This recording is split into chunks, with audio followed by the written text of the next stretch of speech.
Hello friends, my name is Deepak Akkad and I welcome you again on this YouTube channel.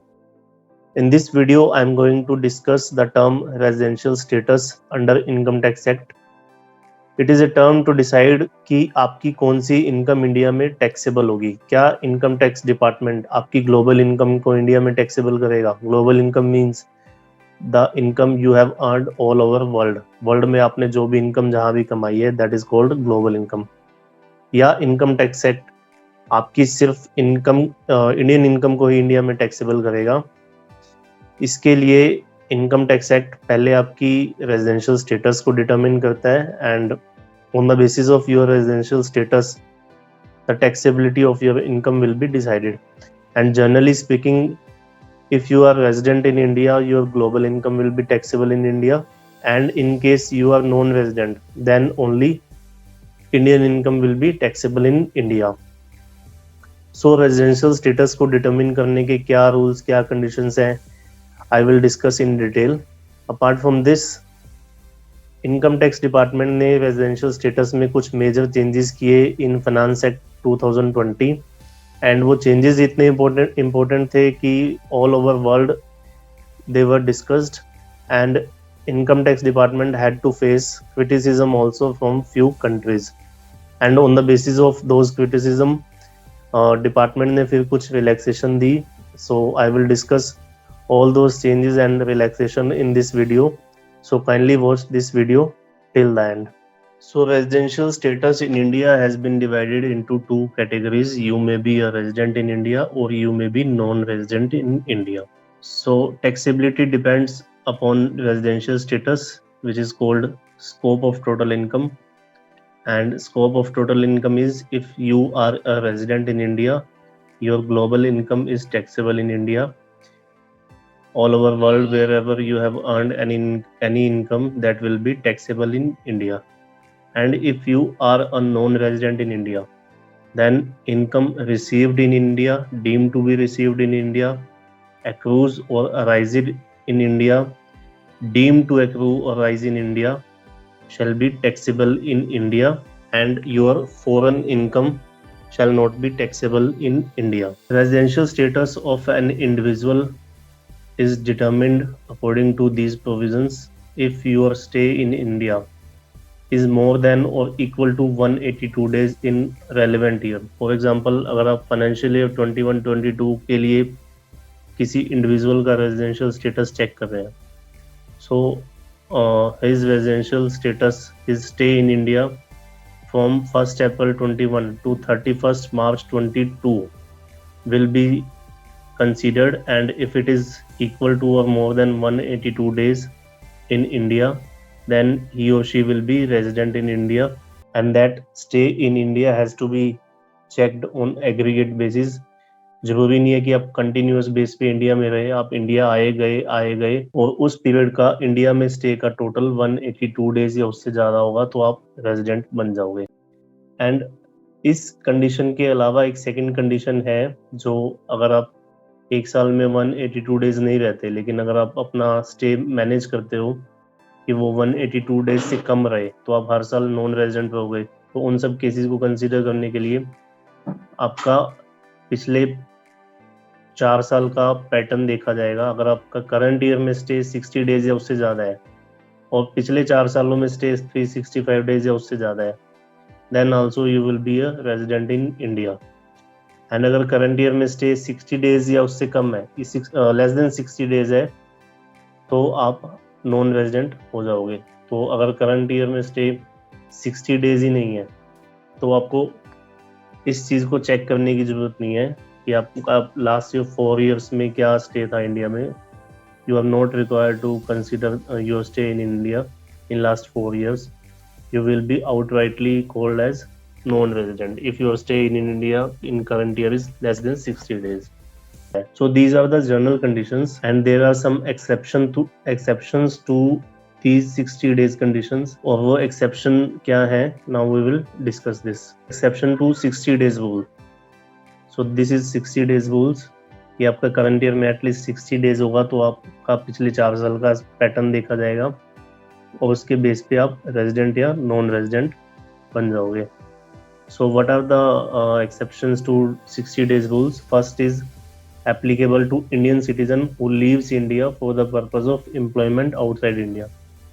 Any Indian citizen जो India छोड़ के जाता है for the purpose of employment outside India, इस particular case में सिर्फ 1 साल के लिए बात की गई है, जिस साल में आप इंडिया छोड़ के जाते हो for the purpose of employment outside India.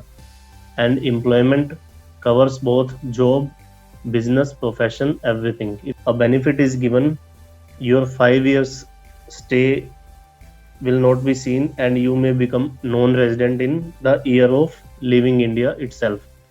For the word 60 days, the words 182 days shall be read.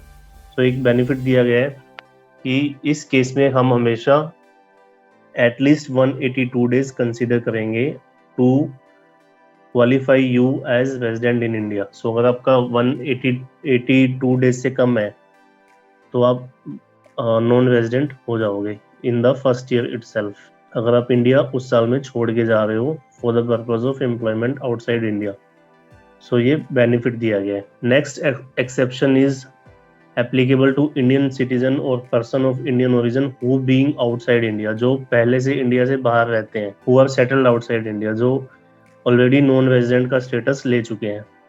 Comes on a visit to India, जो नॉन रेजिडेंट का स्टेटस लेने के बाद ईयर ऑन ईयर या कुछ सालों बाद इंडिया आते हैं during the relevant previous year. उन नॉन रेजिडेंट के केस में भी for the word 60 days the words 182 days shall be read.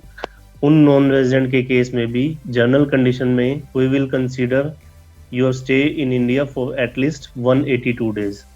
So ultimately you are falling in this condition. तो हम पिछले 4 सालों का पैटर्न नहीं देखेंगे, उस पर्टिकुलर साल का 60 डेज वाला प्रोविजन की जगह हम 182 डेज वाला प्रोविजन चेक करेंगे. सो ये एक्सेप्शंस थी 60 डेज रूल्स की, both were in the form of benefit given.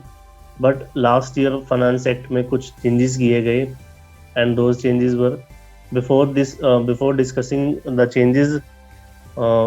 इस केस में ये पीरियड 182 डेज की जगह पहले 150 डेज होता था एंड 94-95 के बजट में इसको 182 डेज कर दिया. एंड मतलब ये बेनिफिट टाइम पीरियड और बढ़ा दिया, बेनिफिट और दे दिया. And the reason given was by Dr. Manmohan Singh, suggestion have been received to the effect that the aforesaid period of 150 days should be increased to 182 days. So पहले period 150 days होता होगा, उसको 94-95 के budget में इस case के लिए 182 days किया गया. And the reason given was this is because non resident Indian who have made investment in India find it necessary to visit India frequently and stay here for the proper supervision and control of their investments. So reason ये दिया गया कि जो non resident Indian है उनकी India में investment है, उसकी सुपरविजन के लिए, कंट्रोल के लिए उनको इंडिया में आना पड़ता है. The bill therefore seeks to amend in order to extend the period of stay in India in case of aforesaid individuals from 150 days to 182 days. तो उस टाइम पे ये बेनिफिट दिया गया, आपका पीरियड बढ़ाया गया for being treated as resident in India. So आपको अलाउ किया गया कि आप इंडिया में ज़्यादा टाइम पर तक रह सकते हो without being qualified as resident. Thus, such non-resident Indians would not lose their non-resident status if their stay in India during the visits is up to 181 days in a previous year.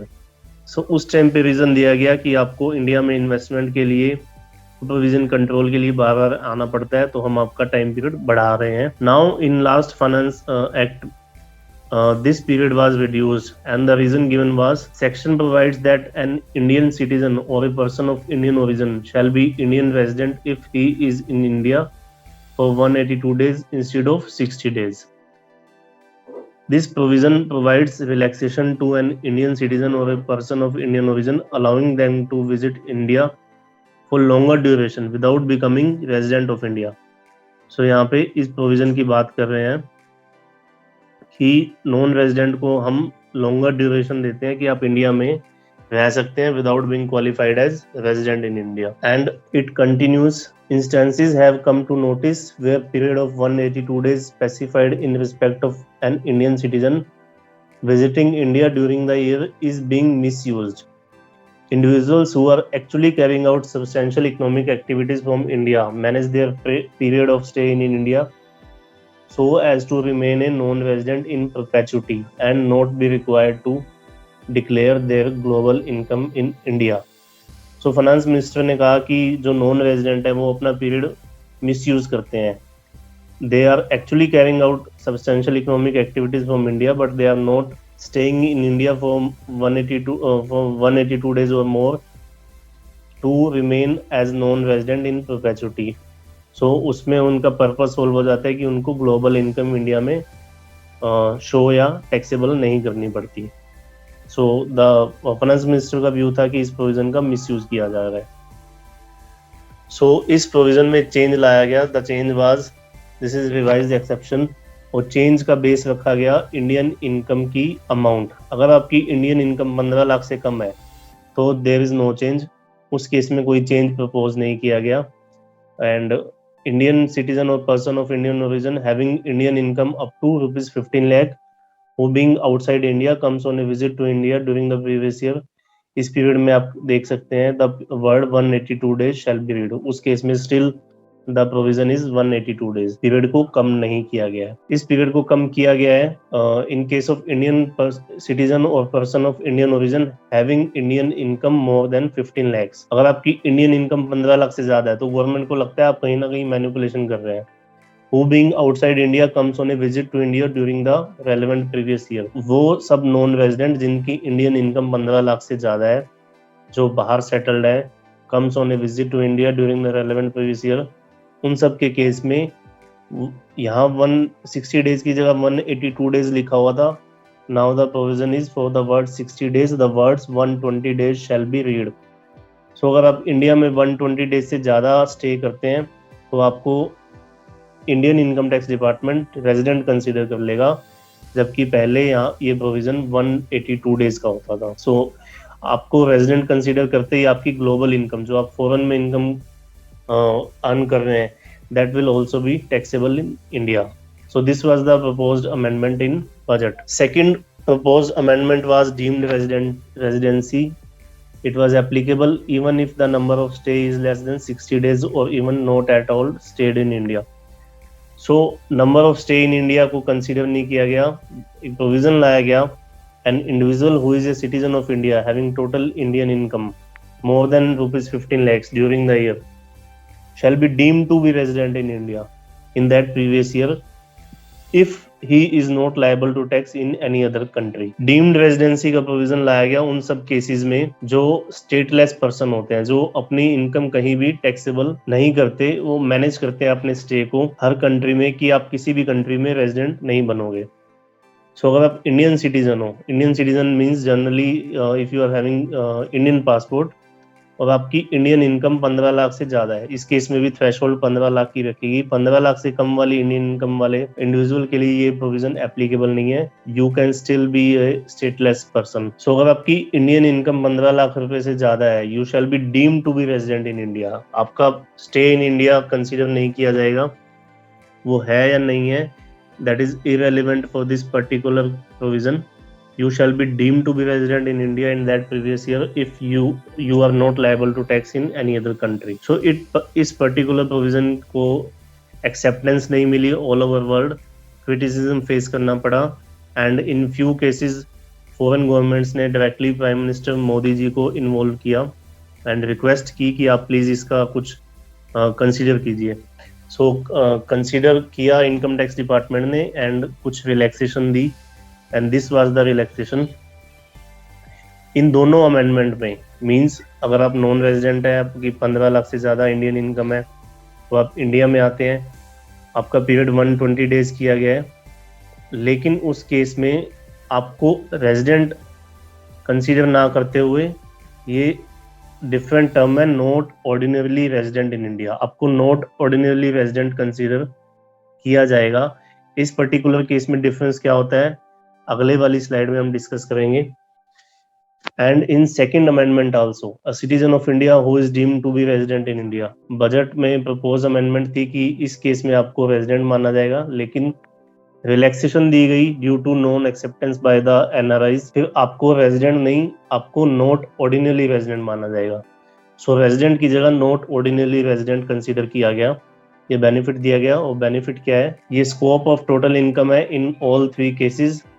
Government आपको budget के through ordinary resident consider करना चाहती थी, but then relaxation was given that you will be considered as not ordinarily resident. Indian income तीनों case में taxable होती है, ordinarily resident, not ordinarily resident and non resident. Foreign income ordinary resident के case में taxable होती है, बाकी दोनों केस में टैक्सेबल नहीं होती। सो ये बेनिफिट इंडियन गवर्नमेंट ने लूज किया, ऑर्डिनरी रेजिडेंट की जगह नॉट ऑर्डिनरी रेजिडेंट बना के, फिर यहाँ पे आपकी फॉरेन इनकम टैक्सेबल अब नहीं होगी। सो ये बेनिफिट दिया गया कि Indian government does not want to tax your foreign income. The government has decided to consider both the amendment, both the individuals who are covered under the amendment as not ordinarily resident.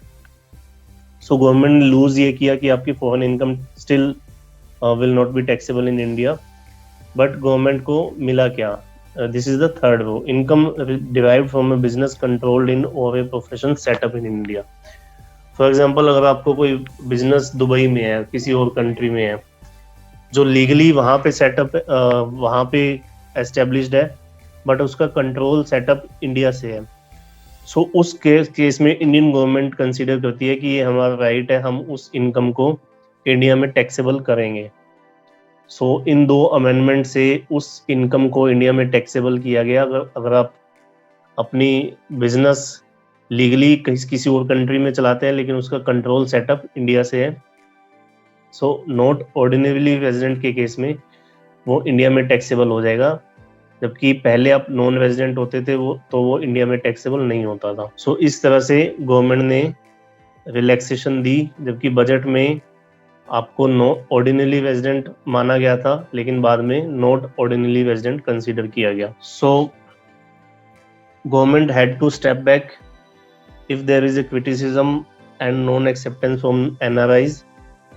आप NRIs को लंबे time तक नाराज नहीं रख सकते, because they are the source of investment in India. They give business to tourism sector also. Like government ने इस पर्टिकुलर वोडाफोन वाले केस की अमेंडमेंट में रेट्रोस्पेक्टिव क्लोज को हटा दिया। Government says that we do not want to tax the transactions which have already happened before 2012, but 2012 के बाद की जो भी ट्रांजेक्शन है, हम उसको ऑब्वियसली टैक्स करेंगे। So with this I am closing this video. I hope you like this video. Thanks for watching this video. Thank you so much.